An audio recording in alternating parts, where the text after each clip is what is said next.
মোৰ অনেক চেষ্টা বিফলে যাব অন্তৰতে জ্বলি থকা প্ৰতিশোধৰ তীব্ৰ দাবানল কি অন্তৰতে নুমাব দিব পাৰি পাণ্ডৱে খাণ্ডৱ দাহ কৰি মোৰ বংশ নিশেষ কৰা দিন ধৰি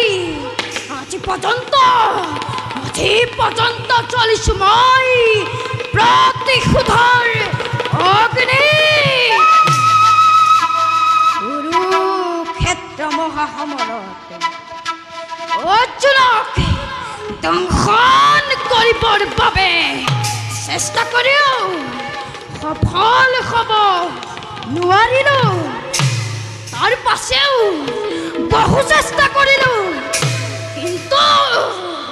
প্ৰতিবাৰেই কেৱল বিফল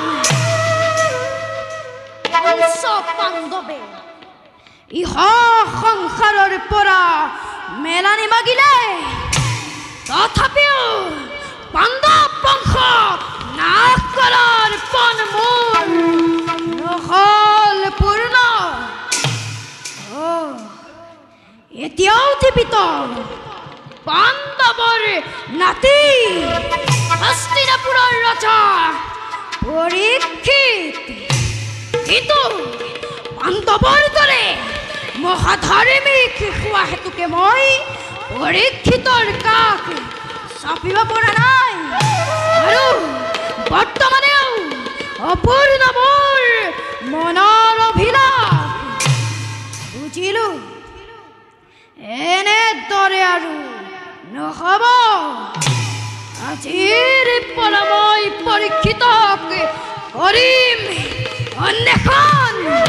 স্থান কাল পাত্ৰ ভেদে সুবিধা অনুযায়ী নিজ কৰ্তব্য কৰিম সাধন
মায়াৰ প্ৰভাৱত কলিৰ ৰাজত্ব প্ৰভুক্ত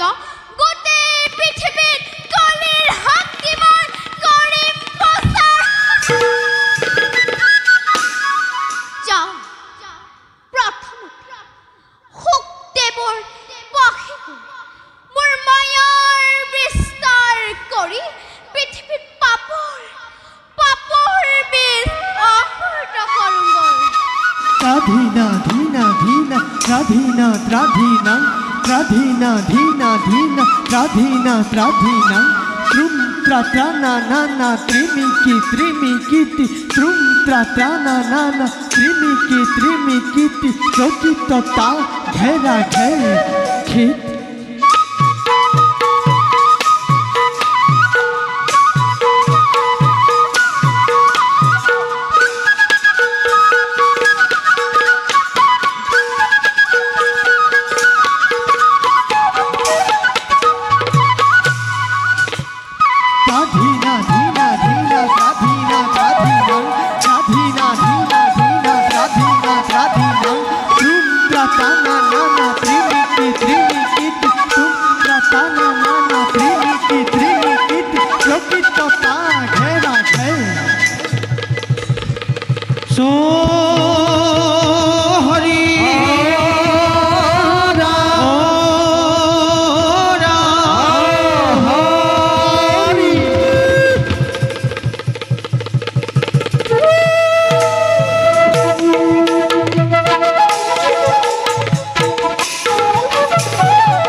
দাদা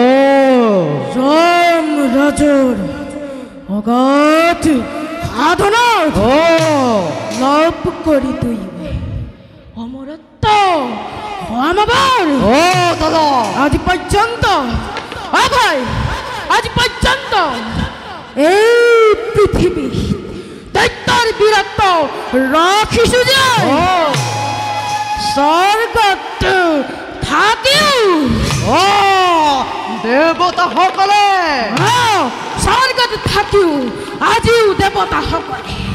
আমাৰ নামত থৰ থৰ কৰি কয় কাম পাবে আমাৰ ভয়ত সিহঁতৰ হৃদয় ধপ ধপ কৰি উঠা কম্পনে আনন্দৰ জোৱাৰ তুলি বিজয়ৰ দত্ত ধৈৰ্য উত্তোলনে দৈত্য সমাজৰ আমার শক্তি পরাক্রমতে স্তব্ধ আছি সকলতে ঈশ্বর ত্রাণ কর্তারূপে সকলে আমাকে সর্বত্র করছে স্বীকার কিন্তু দাদা কিন্তু ইচ্ছা হয় মোর কেতিয়াবা সমুদ্রে উর্বি মালার ধরে প্রলয়রে পাল তরঙ্গর সৃষ্টি করি মোহতল সরকারে করিবে ত্রিভুবন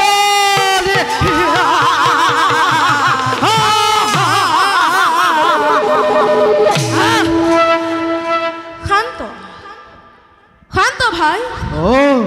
যুদ্ধ দৈত্য চিৰলগৰী ও দাদা অচিৰতে মিলিব ভাগ্য ও তুমি আৰু মই ও দাদা তুমি আৰু মই যেতিয়ালৈকে থাকিম লগত ও দাদা আমাক পৰাজয় কৰোঁতা বীৰে বিশ্বত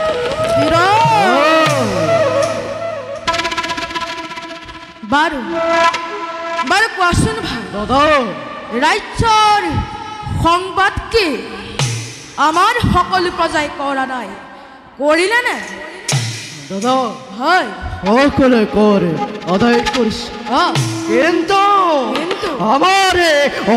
বর্তমানতে রেখে মনে দুজনে করে দিয়ে ভয়াতে আশ্রমেরই পলাই গৈছে সামান্য তপস্বী ইমান ও দাদা দৈত্যাৰী ৰাজ্যত থাকি প্ৰাণ দিয়াৰ ভয়ত হাস্য মেলি কৰিলে পলায়ন হয় দাদা সিহঁতক বিচাৰি আনি হাতে হাতে গলে দাখতৰি সি কলি পিন্ধাই বন্দী কৰিবা তুমি অন্ধকাৰ পুতাহালত ও কোনে কোনো চিন্তা নকৰিব দাদা এই কলে কালে রূপে ধরে চতুর্দিক সৈন্য করিছু সঞ্চালন পরায়ত্ত হব দুইজনে অনতি পরমে বেশ বেশ ভাই বহুত দিন ধৰি মধুমনাৰকো সংবাদ পোৱা নাই দাদা তুমি নিজেই গৈ মধুমনৰ সংবাদ লৈ আনিবা পুনৰ দেখ মনি মই এতিয়াই মধুবনলৈ কৰিম যাত্ৰা কিন্তু কিন্তু কিন্তু দাদা ভাই কিয় জানো মোৰ মনে কয় ঘৰে ঘৰে অত্যাচাৰে দাদা অত্যাচাৰ আমাকে ধৰিব সেই হেতু দাদা হয় তুমি কুশলে সতৰ্কতাৰ ৰাজ্য কৰিবা শাসন মই এতিয়া আহিলোহে যোৱা ভাই হল দাদা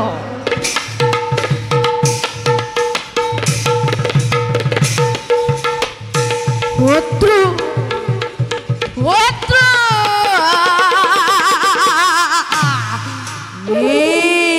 প্ৰতিময়ে উজাই ৰাজ্যৰ প্ৰতিৰক্ষাৰ বাবে মোৰ কাষত আছে লক্ষ্য লক্ষ্য হেৰাণী প্ৰাচীৰৰ দৰে আশ্বাদান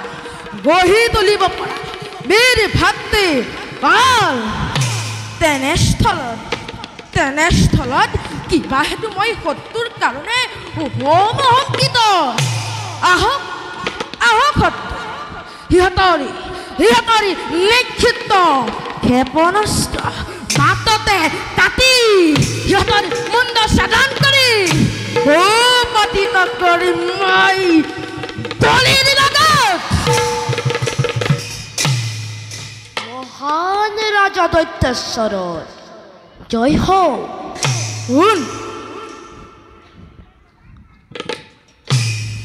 কোন তুমি দৈত্য কিংবা মানৱ শত্ৰু কিংবা মিত্ৰ দৈত্যেশ্বৰ মই দৈত্য কিংবা মানৱ নহয় কালৰ আদেশত দাপৰৰ পাছত ৰাজত্ব ল'বৰ কাৰণে মৰ্ত্যলৈ আহিছোঁ মই যুগৰাজ কলি যুগৰাজ কলি দৈত্যেশ্বৰ তাৰ মানে তুমি দেৱতা স্বৰ্গৰে দেৱতা আছে জানো কিবা প্ৰয়োজনেই তোৰ কাষত দৈত্যেশ্বৰ আপোনাৰ দৰে বীৰ চূড়ামণি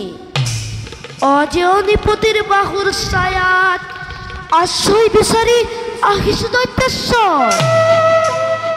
কি স্বৰ্গৰে দেৱতাক এই দৈত্যই আশ্ৰয় দিব লাগে ইয়াত কোনো জটিলতা নাই দৈত্যেশ্বৰ আচলতে মোৰ বাসস্থান স্বৰ্গতহে মৰ্ত্যত নহয় কিন্তু কালৰ আদেশত নিজ ৰাজত্ব ল'বলৈ আহি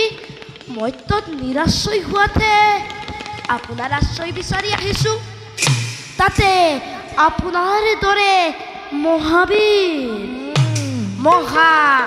পৰাক্ৰমী ৰজাৰ কাষত আশ্ৰয় পালে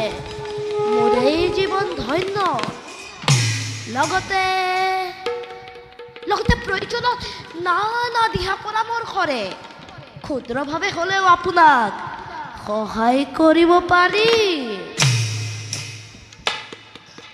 তুমি কিন্তু উচিত কথা প্ৰকাশ কৰিছা। অমৃতেশ্বৰ বেছ বেছ, নিঃসন্দেহে তোমাৰ আশ্ৰয় দিলো। এতিয়া তুমি ইচ্ছামতেই মোৰ ৰাজ্যত থাকিব পাৰিবা আৰু প্ৰাজ্য মানেই কৰিবা সহায়। বাৰু বাৰু বলো যুবৰাজ, যাত্ৰা কৰোঁ আমি অন্তঃপুৰে। বলো দৈত্যপতি।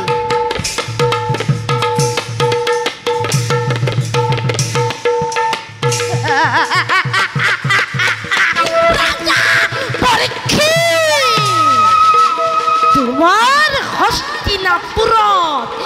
এই কলিৰ দ্বাৰা নিৰ্গত হৈ থকা পাপৰ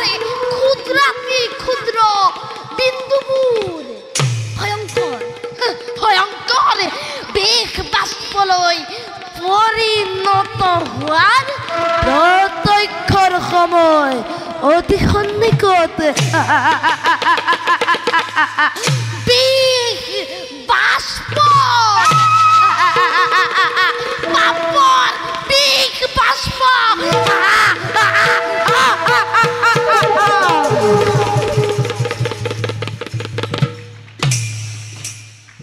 প্রভু, তোমার অপার মহিমা কতদিন কত রাতে তোমার নামকে হার করে হরে হরে বলি তোমাকে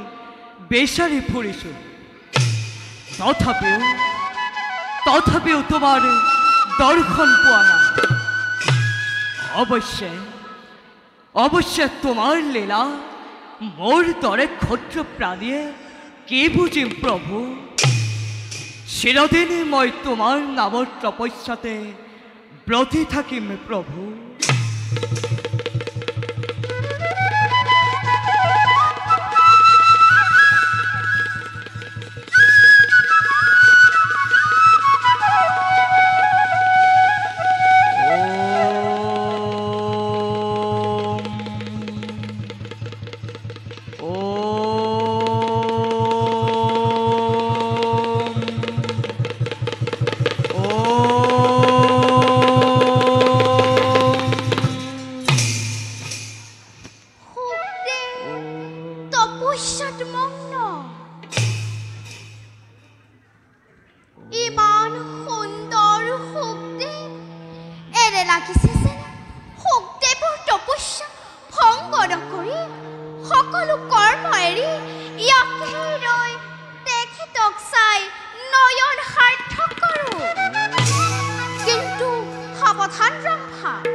অকস্মাতে গভীৰ অৰণ্যৰ মাজত কাৰ আৰ্তনা আছে।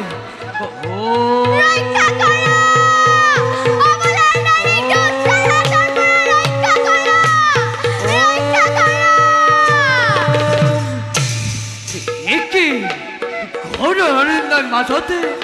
অপৰাৰ ওপৰতে কোনে কৰে অত্যাচাৰ যেই নহওক বিপদতে হাত নাতে ৰক্ষা কৰাটো আমাৰ কৰ্তব্য ভয় নাই দেৱী আছো মই তোমাৰ সহায়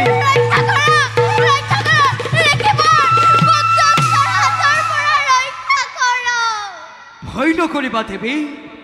আমাৰ বৰ্তমানত তোমাক কোনেও একো কৰিব নোৱাৰে পিছে তোমাৰ পৰিচয় আৰু ঠিকনা কি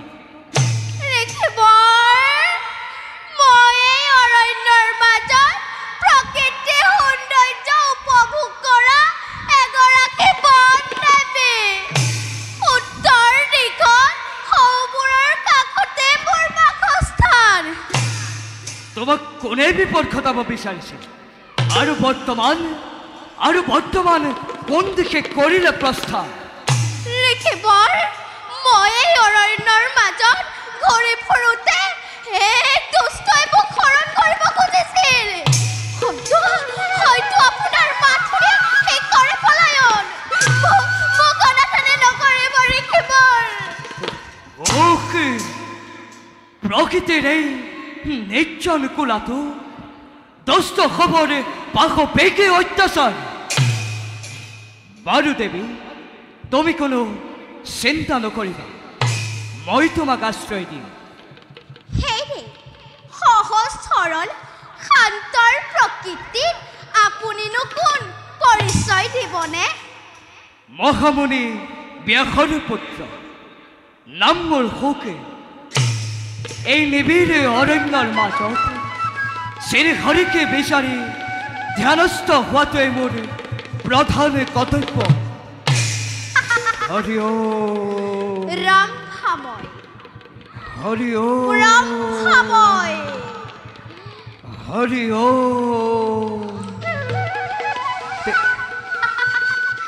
ৰাম খাময় শুক্তেৱৰ ধ্যান ভংগ কৰি কলিৰ কাৰ্য সম্পূৰ্ণ কৰিবই লাগিব কিন্তু কি উপায় ৰে মই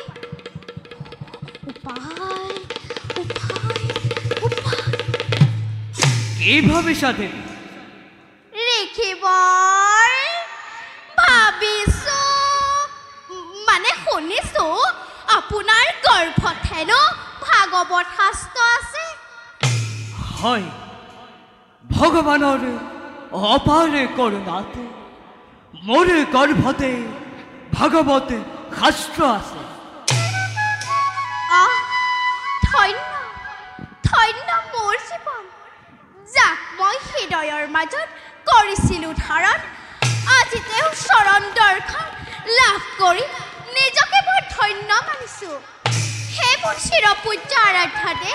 এই অভাগীক চিৰদাসী ৰূপে গ্ৰহণ কৰক এয়া তুমি কি কৰিছা দেৱী এই কৰ্ম নহয় উচিত যোৱা কিছু জিৰণি লোৱাকৈ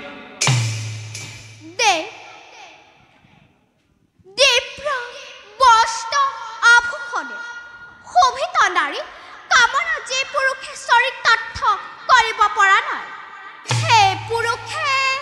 স্বৰ্গ লাভ কৰিলেও পুণ্য শেষ হলে ধূমকেতু দৰে খহিব পাৰিব দেৱী আপুনি জানেনে ব্ৰহ্মা ইন্দ্ৰ আদি দেৱতাসকলেও সৌনক আদি মহান তেজস্বীসকলেও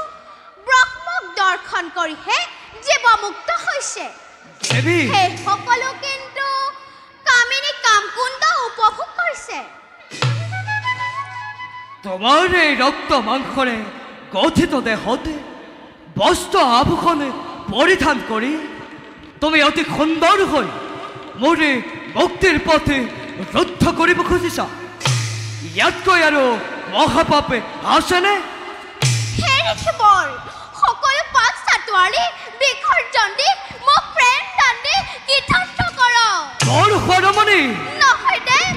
মোক দাসী বুলি গ্ৰহণ কৰক তোৰ সৰমণি নহয় দে তিৰুতা উত্তেজনাত বিয়াখন নজনাব মোক দাসী বুলি গ্ৰহণ কৰক তোৰ সৰমণি বুজিছো তুমি বন দেৱী হ'ব নোৱাৰা ৰবা এতেই ধ্যানৰ বলেৰে তোমাৰ পৰিচয় জানিলাম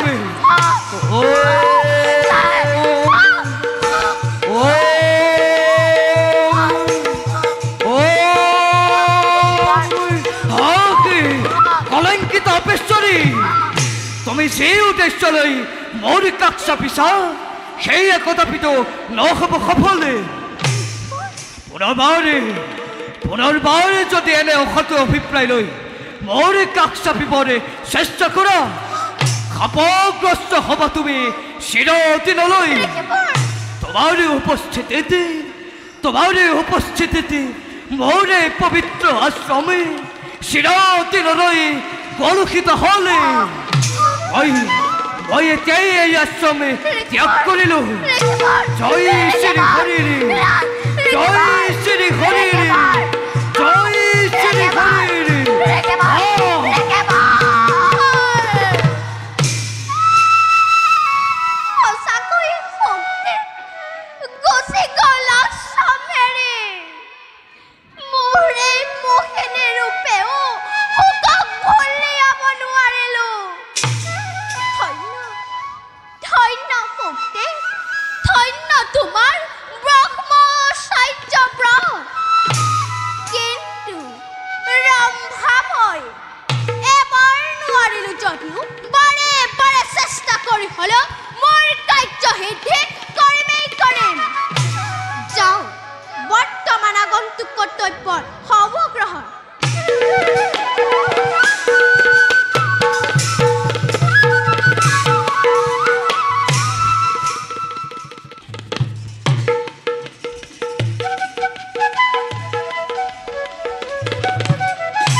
মধুবন পৰ্বতকৈ ফলে ফলে এটি জাতিষ্কাৰ হৈ উঠিছে এই বাৰ্তা পাই দাদাই মনতে অশেষ শান্তি লাভ কৰিব যাও আৰু কিছু দূৰ কৰো অন্বেষণ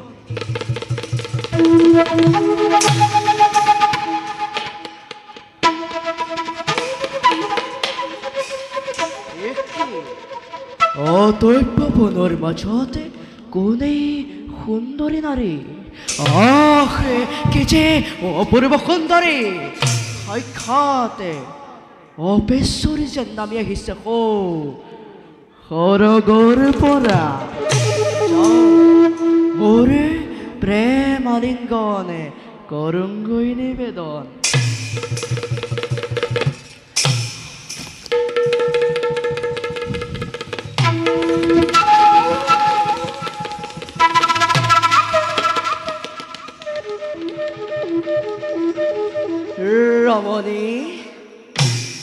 ৰমণী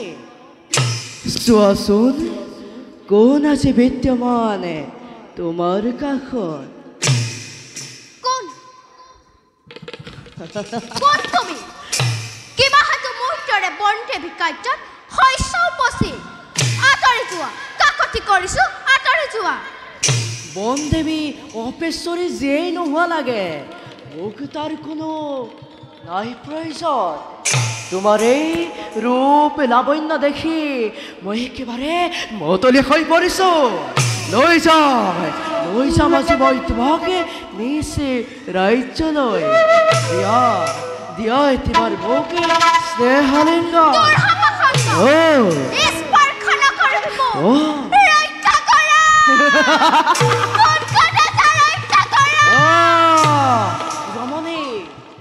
কাক মাতিছ তুমি এই বনতে দূৰ দূৰণিলৈকে পশু পক্ষী বাদে কোনো নাই কোনেও তোমাকে ৰক্ষা কৰিব নোৱাৰে আহা আহা দেৱী কামানলে দগ্ধ জীৱন আহা আহা দেৱী কামানলে দগ্ধ জীৱন আহা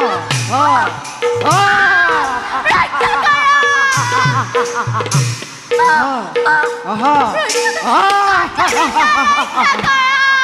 আহা আহা প্রাণেশ্বরী বিয়ায়ালিং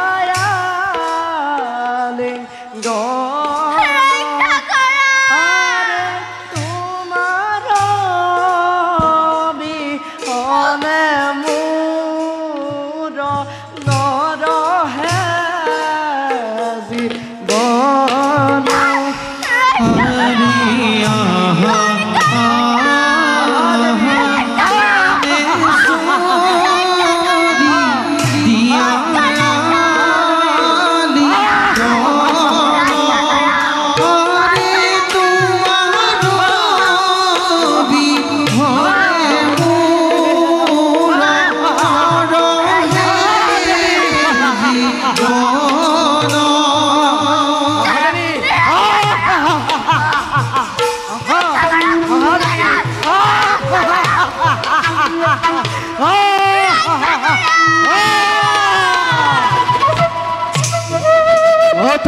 দেবী উচ্চ কণ্ঠে মাতা রক্ষা করা কিন্তু মনেও তোমার কাছে রক্ষা করিব নোৱাৰে ৰমণী ৰমণী ৰমণী ও হৰি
কুমাৰ সেনাপতি মৃগ খেদি খেদি ঘোৰ অৰণ্যৰ মাছ পালোহি চকুৰ সন্মুখতে থকা সেই মৃগ কেনেনো গ'ল লৰি ধৰিবই নোৱাৰিলো সঁচা কথা সেনাপতি আচম্বিতে হেৰাই গ'ল সেই মৃগ ব'লা আৰু কিছুদূৰ আগুৱাই গৈ অন্বেষণ কৰোঁ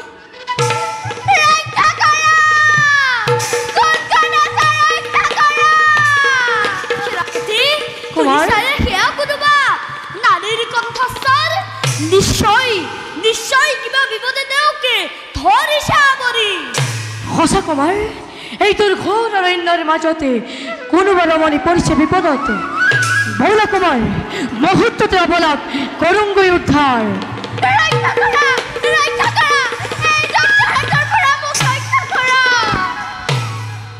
সাৱধান দৈত্য কিয় বলা নাৰীৰ ওপৰত কৰিছ নিৰ্যাতন কোন তই অবোধ এই কালের কাইচাক বাধা দি নজলিবিত হাতে জ্বলন্ত নলতে আর খার হবে মুহূর্ততে কালর প্রভাবত হস্তিনার সেনাপতি মই চন্দ্রসেন ও ওর বর্তমানতে নোয়ার পুরাবতরে বৃক্ষাস অভিপ্রায় প্রয়োজন হলে নিজ রক্ত প্রদানী উদ্ধার করিম মই এই রমণিক বেষ্টে ও দূরে রক্ত দে এই! প্রথমে পান করি দূরে রক্ত আর পাশা তথ্য করে কামানোর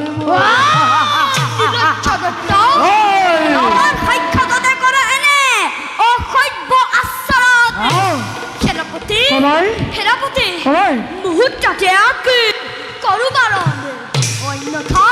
কমার রবা কমার চন্দ্রসেনের সাক্ষাততে নালাগে করিব তুমি অস্ত্র ধারণ মই অকলেই এই দৈত্যকে করিম বারণ সাজু সদৈত্য এই মুহূর্ততে বান মই কৰিলো ধাৰণ বেষ্টে এই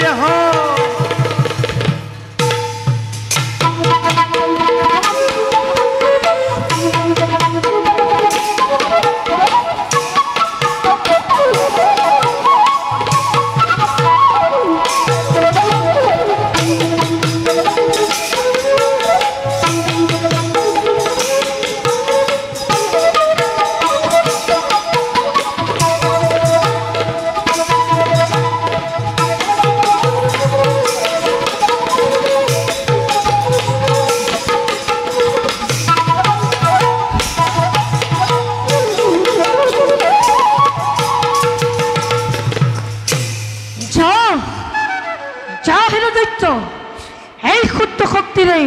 হস্তিনাৰ সেনাপতি কমে কৰিছিলি ৰণ পালি আজি তাৰ যোগ্য প্ৰত্যুত্তৰ ৰমণী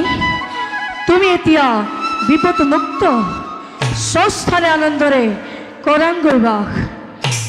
হে বীৰ শ্ৰেষ্ঠ এই অৰণ্যৰ মাজত মই কেতিয়াও বিপদমুক্ত নহওঁ হয়তো আপোনালোক যোৱাৰ পাছতে সেই দৈত্য পুনৰাই মোক কৰিব নিৰ্যাতন পিতৃ মাতৃ হীনা হৈ কিমান দিন দৈত্যৰ ভয়ত বনৰ মাজত কটাম জীৱন আপুনি মোক চিৰদাসী ৰূপে গ্ৰহণ কৰক ই কেনেকৈ সম্ভৱ বালিকা অহা নাই মই ৰমণীৰ আশাত আহিছিলোঁ কেৱল মৃগয়াৰ বাবে কুমাৰৰ লগত এতিয়া কিভাৱে মই তোমাক কৰিম গ্ৰহণ আপুনি যদি গ্ৰহণ নকৰে তেন্তে এই স্থানতে বালিকা ক্ষান্ত হোৱা বালিকা এতিয়া মই কি কৰোঁ কিভাৱে এই কাৰ্য মহাৰাজৰ আগত প্ৰকাশ কৰিম কুমাৰ মই যে এতিয়া নিৰুপায় সেনাপতি কুমাৰ তুমি এই ৰমণীক ভাইচাৰ ৰূপে কৰা গ্ৰহণ সতী ধৰ্ম ৰক্ষা কৰাটো ক্ষত্ৰৰ কৰ্তব্য আৰু নিজ কৰ্তব্যৰ পৰা হস্তিনাপুৰবাসী কেতিয়াও নহয় বিচলিত তোমাৰ এই কাৰ্যত পিতা নিশ্চয় আনন্দিত হ'ব বাৰু কুমাৰ সেনাপতি তোমাৰ বাক্যই যে সত্য হওক বালিকা সতী ধৰ্মৰ ৰক্ষাৰ্থে মই তোমাক ভাইচাৰূপে কৰিম গ্ৰহণ হে চন্দ্ৰ সূৰ্য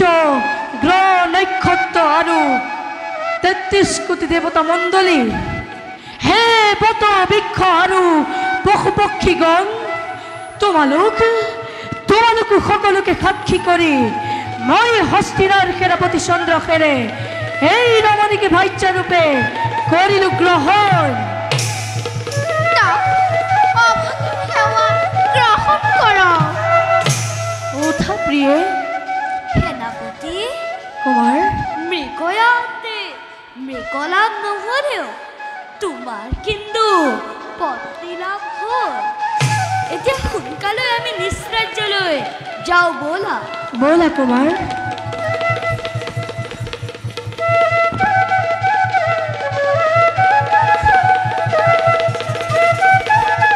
ব'লা প্ৰিয়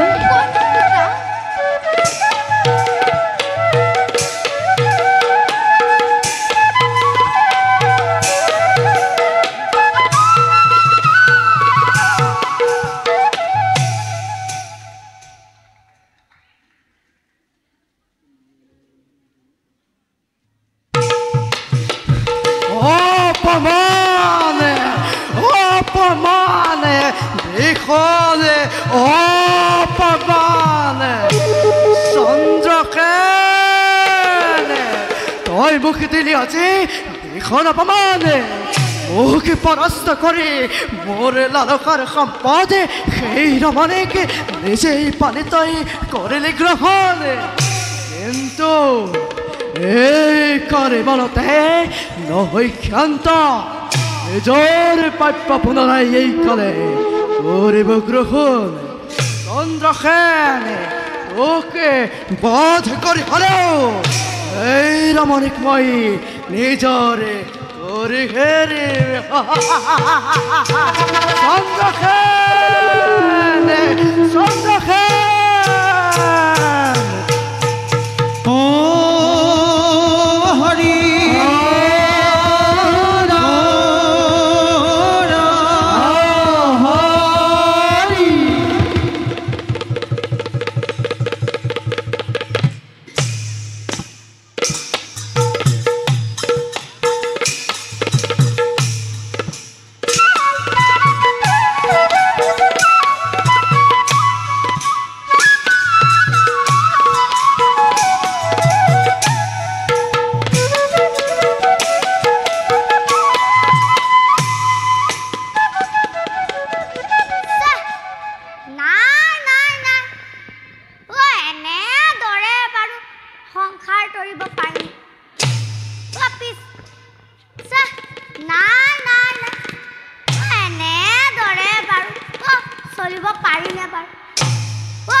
দাদা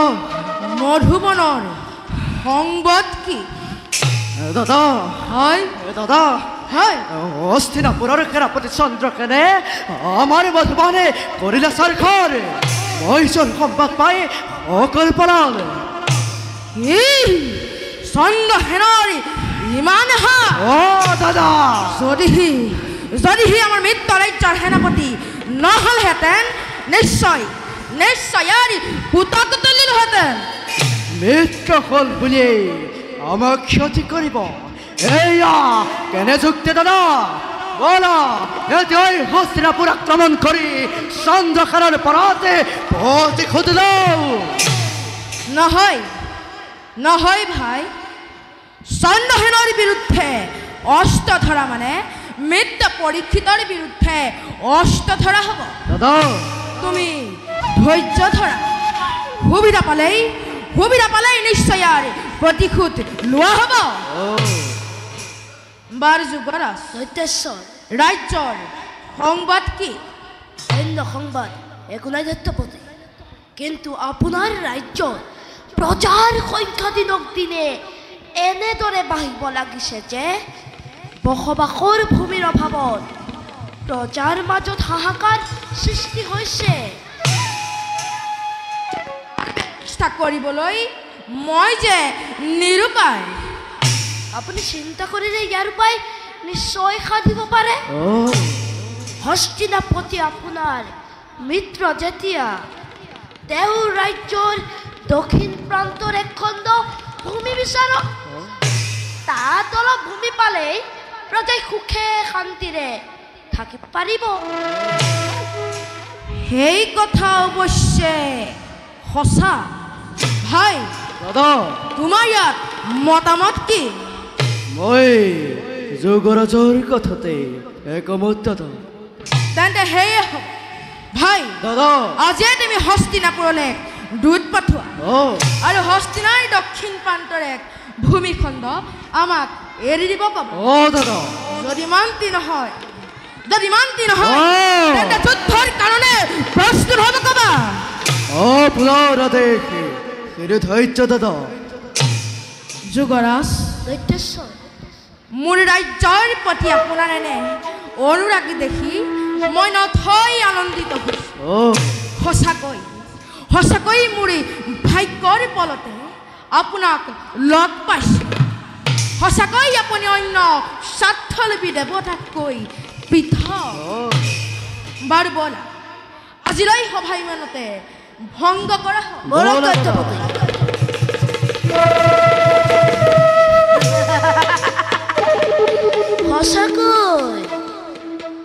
সঁচাকৈ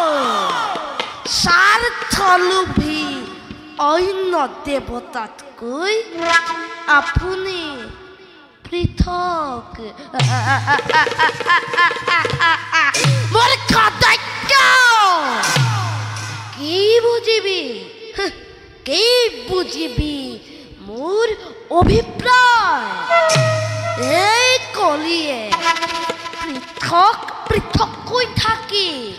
তহঁত দুয়োকে একেবাৰে পৃথক কৰি সেই যমৰ বৰ খণ্ডন কৰি মৃত্যুৰ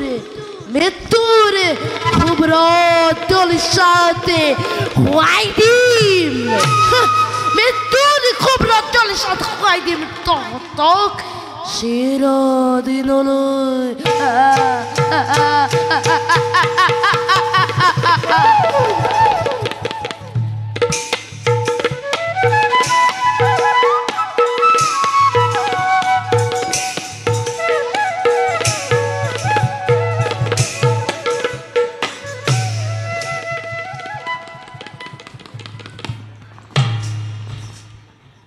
সেনাপতি মহাৰাজ পিতামহসকলে প্ৰতিষ্ঠা কৰা এই ৰাজ্য ভোগ কৰি মোৰ অলপো শান্তি লগা নাই মহাৰাজ গতিকে বাকী থকা কালচোৱা ধৰ্ম চৰ্চা কৰি কটাবলৈ মন গৈছে সেনাপতি মহাৰাজ এই বয়সত ৰাজ্যপতি এনে বিৰাট ভাৱ জন্মাটো ভালৰ লক্ষণ নহয় কাৰণ আপোনাৰ শৰীৰ এতিয়াও অৱসৰ নাই নহয় সেনাপতি মহাৰাজ সংসাৰ বিৰাগৰ লগত বয়সৰ কোনো সম্পৰ্ক নাই যেতিয়াই শত্ৰুৰূপী শৰীৰূপক দমন কৰিব পৰা যায় তেতিয়াই ধৰ্ম চৰ্চাৰ উপযুক্ত সময় শাৰীৰিক আকাৰ বা বয়স কেতিয়াও ধৰ্ম চৰ্চাৰ পৰিচায়ক নহয় সেনাপতি পিতা পিতা পিতা পিতা কি হ'ল বাছা ইমান ইমান উত্তাৱল হৈ আহিছা কিয় আছে নেকি কিবা সংবাদ বাছা পিতা উজ্জয়িনী ৰাজ্যৰ দূতে আমাৰ সিংহ দুৱাৰতে ৰৈ আছেহি দৈত্যৰাজ অকালে আমাৰ ৰাজ্যৰ দক্ষিণ প্ৰান্তৰে এক কংশ ভূমি এৰি দিবলৈ কৈছে আৰু আৰু যদি এৰি নিদিয়ে যুদ্ধৰ বাবে সাজু হ'বলৈ কৈছে ঠিক ক'লা বাছা পিতা মিত্ৰৰাজক ভূমি এৰি দিব লাগে আৰু যদি নিদিও যুদ্ধৰ বাবে সাজু হ'ব লাগে হয় সেনাপতি মহাৰাজ ইয়াৰ উপায় কি সেনাপতি মহারাজ তার বাবে কোনো চিন্তা নাই নিজ খোদাই নিজ মই এতিয়াই দুটকম বিনাযুদ্ধে হস্তিনাপুৰৰ এক বিন্দু ভূমি এৰি নিদিয়ে মই এতিয়া আহিলোহে মহাৰাজ যোৱাচোন দেখেন বাছা জন্মে জয় অসুৰৰ লগত শত্ৰু মিত্ৰ একো নাই সেনাপতিৰ লগত আমাৰ সৈন্য বাহিনীক সাজু কৰাব দৈত্যই যিকোনো সময়তে আক্ৰমণ কৰিব পাৰে মাথো মনত ৰাখিবা বাছা পিতা পাণ্ডৱৰ সুখ্যাতিত যাতে চেকা নপৰে বাৰু বলা বাছা আজিলৈ সভা ইমানতে ভংগ কৰা হওক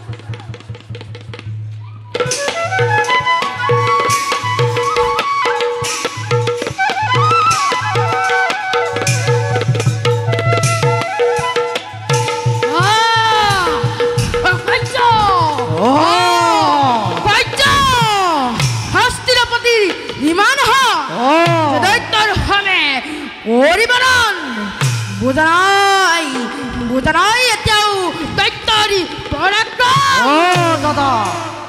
মই পূৰ্বেই কৈছিলোঁ দাদা যাক আমি মিত্ৰ বুলি ভাবি আছো সি আমাৰ মহা শত্ৰু নহ'লে যুদ্ধৰ বাবে কৰে আহ্বান দাদা যুদ্ধৰ অগ্নি চলাই মিত্ৰ দুহি অহংকাৰী গৰ্বামি কৰিবে কৰিব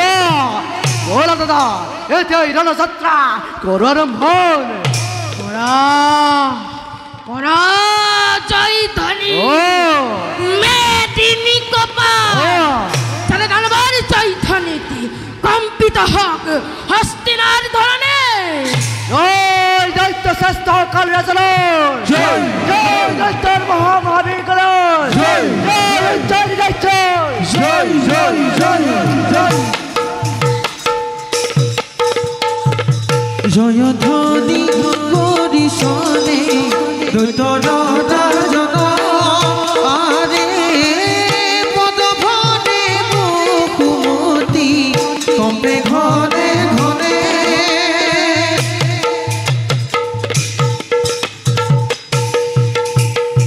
জয় অকাল দৈত্যৰ জয় জয় অকাল দৈত্যৰ জয় জয় অকাল দৈত্যৰ জয় জয় জয় দৈত্যপতি